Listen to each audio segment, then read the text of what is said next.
बोलिएगा। पहली बात तो यह है कि मैं इसको नहीं एक्सेप्ट करता कि सिलेक्टेड जो है वो इमरान खान साहब थे 2018 में। मुझे बता दें आज जो हमारे साथ हो रहा है, ये कहते हैं जी उस वक्त PMLN के साथ हो रहा था। मुझे बता दें ख्वाजा आसिफ जब इलेक्शन हार रहा था, चीफ ऑफ आर्मी स्टाफ को किसने फ़ोन किया था? उस वक्त के चीफ ऑफ आर्मी स्टाफ को। मुझे बता दें मेरा कोई लीडर, कोई वर्कर आज किसी पुलिस के IG दूर की बात है, किसी DSP को फ़ोन करके कह सकता है जी मेरी मदद करें? नहीं, आज नहीं कह सकता, उस वक्त आप लोग वैसे नहीं आप पे कहते थे। सर मुझे ये बताएं, मेरी छोड़ देना, आप ये कहते हो ना कि हम तो उनके बड़े खास थे, लेकिन जो खास नहीं थे, जिनके ऊपर जुल्म हो रहा था, वो कौन थी? बकौल सारा ये जो परसेप्शन क्रिएट किया जा रहा है वो PMLN थी। तो PMLN के Khawaja Asif chief of army staff को कह रहे हैं मैं इलेक्शन हार रहा हूं, मुझे दोस्ती में। तो फिर अगर उसकी जाती पार्टी के साथ ताल्लुक नहीं सर, अगर उसकी जाती दोस्ती थी तो फिर बाकियों की जाती दोस्ती कहां गई? कितने इनके जलसे नाकाम हुए थे, कितने लोगों को उठाकर जेलों में बंद कर दिया था, कितने लोग थे जिनको 20 दफा जमानतें हुई और इन्हें नहीं छोड़ा था, कितने लोग थे जिनको अदालतों की बजाय यानी एग्जेक्टिव अदालतों से ओवर एंड अबव थी। और आज जो कुछ हो रहा है, मुझे बता दें पूरे पाकिस्तान में कोई एक कन्वेंशन और जलसा जो हमें अलाउ किया गया हो। कल हमने कराची में करना था, हमने चीफ इलेक्शन कमीशनर को आज भी कहा और उस दिन भी हमने एप्लीकेशन दी और मुस्तकिल हमने डेजिग्नेटेड हमारा मीटिंग भी हुई, लेकिन कोई चीज़ नहीं हो रही। अच्छा, जो इनके साथ हो रहा है, जो कुछ हो रहा है, वो हमें कहने की जरूरत क्या है? आंखें खुद बोलती हैं। वैसे क्या हुआ? वो कह रहे हैं जी हमारे तो किसी केस का भी फैसला नहीं हुआ अभी तक नवाज शरीफ साहब का। जो आपको पता है जो प्रोटेक्टिव बेल इनको मिली, उस केस का फैसला क्या हुआ कि जनाब ये फैसला ही गलत था, इनको बेल देना ये हो ही नहीं सकता कानून में। यानी मुजरिम को, इश्तिहारी मुजरिम को जो पेश ना हो प्रोटेक्टिव बेल नहीं दी जा सकती, ये फैसला आया है। लिहाजा आज के बाद ये जो फैसिलिटी नवाज शरीफ को मिली है ये किसी और को नहीं मिल सकेगी। It will not be A president, ये सिर्फ इस शख्स के लिए मुख्तस थी।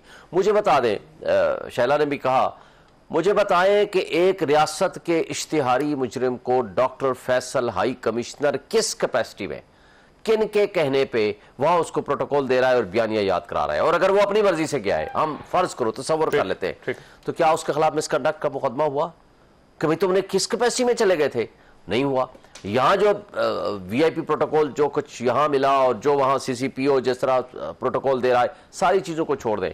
ये जो आपने मरीम नवाज का अभी स्टेटमेंट दी है, बाप के बाप तो अब इनकी ये खुद जाकर बाप के बाप की गोद में बैठ गए। सियासी पार्टियां जी, सियासी पार्टियों के साथ इत्तेहाद होते रहते हैं, आपके साथ भी इत्तेहाद हो गया, अब इनके साथ इत्तेहाद हो रहा है, मुझे बता दें, पार्टी के साथ हो जाएगा, मसला क्या है उसमें? मुझे सिर्फ एक बात का जवाब दे दें। बात यह है कि किस बात पे ये कायम रहने वाले लोग हैं। आज से 1 महीना पहले जो कुछ वहां बयानिया दिया वो क्या था? शहबाज शरीफ जो आंख का तारा है, बकौल उसके कि मैं अपनी एस्टेब्लिशमेंट का आंख का तारा हूं और मुझे उस पर बड़ा फख्र है, अभी उसने कपड़े नहीं बदले थे, यहां से भागम भाग वहां गया, वापस आते हैं कोई और बयानिया है। और आज जो कुछ वो करने जा रहे हैं, MQM या ये बाप पार्टी, आमतौर पर वो किन के कहलाते हैं? अच्छा, वो खलाई मखलूक कहते थे, अगर हम नहीं कहते थे। इत्तेहाद में रह सकती है पार्टियां, तो दूसरी पार्टी के इत्तेहाद में क्यों नहीं जा सकती? देखिए ये इलेक्शन के बाद का इत्तेहाद होता है ना, इलेक्शन मर्जी वो पहले कर लें, बाद में करें, उसके बाद करें, उसके बाद करें। देखिए फिर इसका मतलब है कि अपनी पार्टी खत्म करके जम हो रहे हैं। असल कहानी और है। दूसरी बात यह है, कुद्दूस बजंजो साहब जा रहे थे किसी के यहाँ, पीपल्स पार्टी, हाँ, किसने रोका? रुक जा भाई, उधर नहीं जा सकते। खुद खत लिखा उन्होंने कि मैं नहीं जा रहा। तो फिर खत किसने लिखवाया? आप क्यों समझते हैं कि हर चीज लिखवाई जा रही है या कोई और कर रहा है? चले हम तस्वर कर लेते हैं कि ये आज खुद अपने जहन से कर रहे हैं, ऐसे ही तस्वर कर लेते हैं। ख्याल है कि किसी का जमीन नहीं जाग सकता, किसी को जमीनी हकायक का अंदाजा नहीं हो सकता? जमीनी हकायक का तो ये आलम है कि इनको कहें कि जरा पब्लिक में जाकर देख लें, इनकी 10% भी नहीं है। जो इनका अपना डिजिटल मीडिया है, आपको पता है ना, PMLN का डिजिटल मीडिया ने जो अपना सर्वे कराया, किस पार्टी को कितने वोट हमारे खिलाफ साजिश हुई, सुन लेना सर, 82% PTI, 16% PMLN, ये तो है इनकी पॉपुलैरिटी। और उसके 4 घंटे बाद फौरन अपना पोस्ट डिलीट कर दी। ये इनकी क्या 16, सुन ले सर, क्या 16% के साथ पूरे पाकिस्तान की एस्टेब्लिशमेंट की जमातें, जो उनकी आंख का तारा वाली जमातें हैं, वो तो इनके बात बैठना पसंद करती हैं, ना पीपल्स पार्टी के साथ बैठना पसंद करती हैं, ना 82% पॉपुलैरिटी रखने वाली पार्टी के साथ। हमीद साहब, ये नुक्ता इनका बड़ा वैलिड है कि ऐसा लगता है कि सारी पार्टियां जो कभी एस्टैब्लिशमेंट की पार्टियां थी वो सब आपके पास आ रही हैं, तो क्या ऐसा आपके अंदर मकनातीसियत पैदा होगी, वैसे पार्टियां तोड़ के आपके पास आ रही हैं। लेकिन इससे पहले छोटी सी ब्रेक, और ब्रेक के बाद दोबारा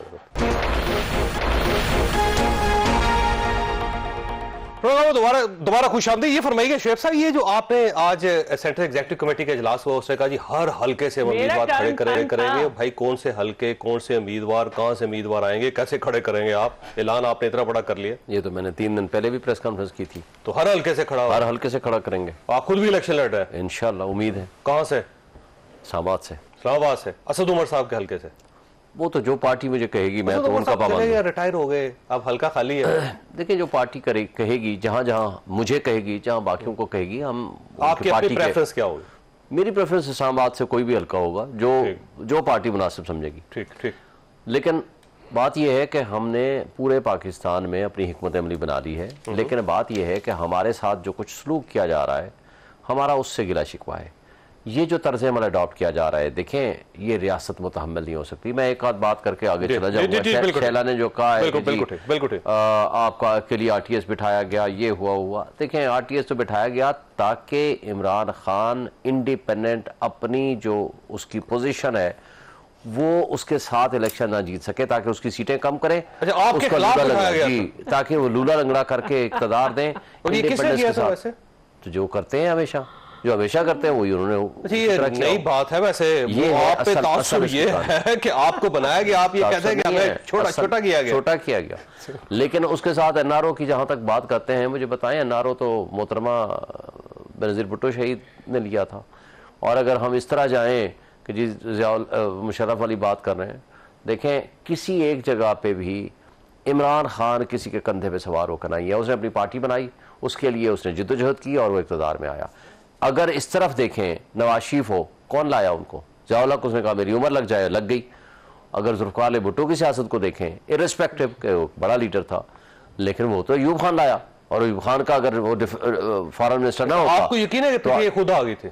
हाँ, तो पीटीआई खुद आई है ना। इमरान खान, मुझे बताएं, 16 साल की उम्र में हीरो था। इमरान खान के नाम पे लोगों ने बिलियंस ऑफ रुपीज दिए। आज भी पूरे पाकिस्तान में अगर अवामी खिदमत के कोई काम है या मंसूबे हैं, शिफा, ये क्या नाम है इसका, शौकत खानम, 3 लाहौर, पेशावर, कराची सबसे बड़ा है। बड़े इदारे हैं पाकिस्तान में, इसका मतलब ये नहीं जिन्होंने बनाया है देखिए उन सबको प्राइम मिनिस्टर बना दी। मैं इनकी एक 10 अरब रुपए का बजट होता है, एक चंदे के एक बॉक्स नहीं है, उसके बावजूद अच्छी बात है ना, प्राइम मिनिस्टर बना दिए डॉक्टर बारी साहब को। मैं एक जिद्दोजहद की बात कर रहा हूँ, डबल यूनिवर्सिटी बनाई और उसके बाद से लेकर आज तक जो कुछ भी मैं बात करूंगी, इसे भी एक बात करके देखिए, आज जिस तरह रियासत को चलाया जा रहा है, फेडरेशन की अलामत देखें। पूरे पाकिस्तान में अगर सबसे बड़ी पॉलिटिकल पार्टी, जो मशहूर पार्टी है, मकबूल है इस वक्त पूरी पाकिस्तान में, वो है पीटीआई। ये कौन कह रहा है? ये आप खुद ही कह रहे हैं, मैं नहीं कह रहा। आप कोई सर्वे उठा लें, उसे 10,000 का सर्वे होता है, उसके अंदर आप ये कह देते हैं कि 82%। आप 10,000 की बात नहीं करता, मैं पूरे पाकिस्तान की किसी जगह की आप सर्वे उठा लें।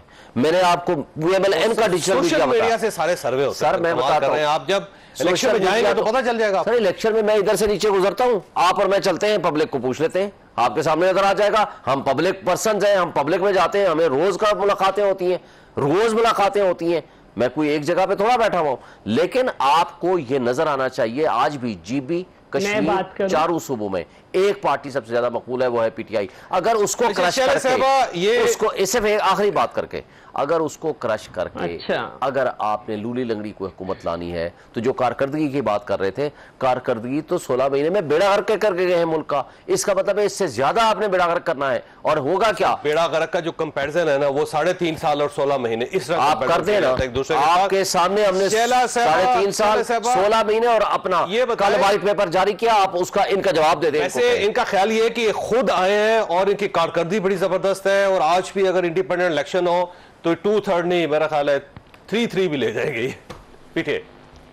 अच्छा देखिए, मैं तो चाहती हूँ इंडिपेंडेंट इलेक्शन हो। जहां तक ये बात है कि ये खुद आए, इन्हें खुद पता है, इन्हें खुद पता है, इन्हें खुद पता है, ठीक है। जिस तरह ये बनी थी इसी तरह टूट रही है, इसमें कोई दो राय नहीं है। अच्छा, अब ये बात है कि मैं पहले माइजा की बात का जवाब दे दूं। देखिए, हमें कोई इतराज नहीं है आपकी। आप कैसे लड़ाई वहां पे? काश काश आपको याद होता कि पीडीएम में आपके साथ कौन कौन सी जमातें थी, आप उनसे मिलने के बजाय कहाँ जा रही हैं। और ये तासुर अवाम क्यों ले रहे हैं कि आपके पास लोगों को भेजा जा रहा है, ये मैं नहीं ले रही, सब ले रहे हैं। और जब आप अपने बलबूते, अगर आप 3 दफा हटे हैं ना, तो आपको हटाया गया है, तो आपका अपना किरदार भी हुकूमत जमहूरी हटाने में रहा है। आप सबसे पहले जो है ना काउंसिलर लड़े थे, वहां से हार गए थे, फिर आप बगैर लड़े वजीर खजाना रहे, फिर आईजीआई के सरबराह बने, फिर आप इस तरह से जिस तरह आगे आए हैं वो सबको मालूम है। तो अभी चाहे 2013 के इलेक्शन की बात हो या अब जो आपके साथ हो रहा है, या आप मुशर्रफ के बाद जब आए थे, जब भी आपके साथ सहूलतकारी हुई थी, आपको सजा हुई थी, आपने अपील नहीं की थी, लेकिन आपने वापस आकर आपको खुद ही बुलाया कोर्ट ने और आपको कर दिया। अब जो है शुएब शाहीन साहब, आप थोड़ी सी तारीख पे अगर तवज्जो दें तो भुट्टो साहब पहले आए थे, 3 दिन बाद मार्शाल्लाह लगा था। और दूसरी बात, बेनजीर भुट्टो साहिबा का नारो ये था कि पॉलिटिकल पार्टीज को रास्ता दिया जाए, और जब वो ये बात हो गई और वो आ गई तो मुशर्रफ ने कहा आपको अभी नहीं आना था और उनको शहीद करा दिया गया। अपने लिए रास्ता नहीं मांगा था कि मेरी हुकूमत हट गई तो बॉम्ब गिरा दो, मैं चला गया तो अब आईएमएफ जो है ना केपी और पंजाब उस पर मायदे पे अमल ना करे। ब्रेक लेने दे, बात करूंगा तो माजिद साहब आपके पास फिर एक सवाल छोड़ने जा रहा हूं कि पीपल्स पार्टी मानने के लिए तैयार नहीं है कि आपको जेन्युइन एफर्ट कर रहे हैं।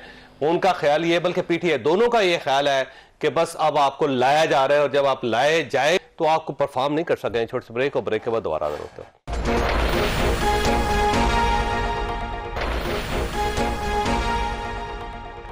प्रोग्राम में दोबारा खुश आमदीद। माजिद साहब, ये पाकिस्तान पीपल्स पार्टी मानने के लिए तैयार नहीं है, पीटीआई मानने के लिए तैयार नहीं, और आपकी अपनी पार्टी के लोग भी मानने के लिए तैयार नहीं है कि हम जेन्युइन एफर्ट कर रहे हैं कोई।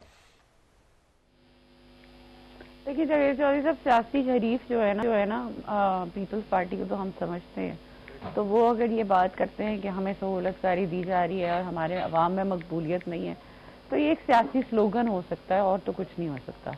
और अगर हम इंशाल्लाह इलेक्शन जीतते हैं तो हम अपनी एफर्ट से जीतते हैं। हमने जमहूरियत के लिए जो लड़ाई की है, जो हमने जो है कैदें सही हैं, जो हमने पॉलिटिकल विक्टिमाइजेशन सही है, उसका जो है अगर हमें अब जो है हमें फ्रूट मिल रहा है या हमें फल मिल रहा है, तो इसको ये नहीं कह सकते कि आप सहूलतकारी है। हमने जमहूरियत के लिए हमारी मतलब मरियम नवाज साहिबा देख लें, हमारी सारी टॉप टियर लीडरशिप देख लें, सारे नैब के केसेस में जो है वो उन्होंने जेलें काटी हैं।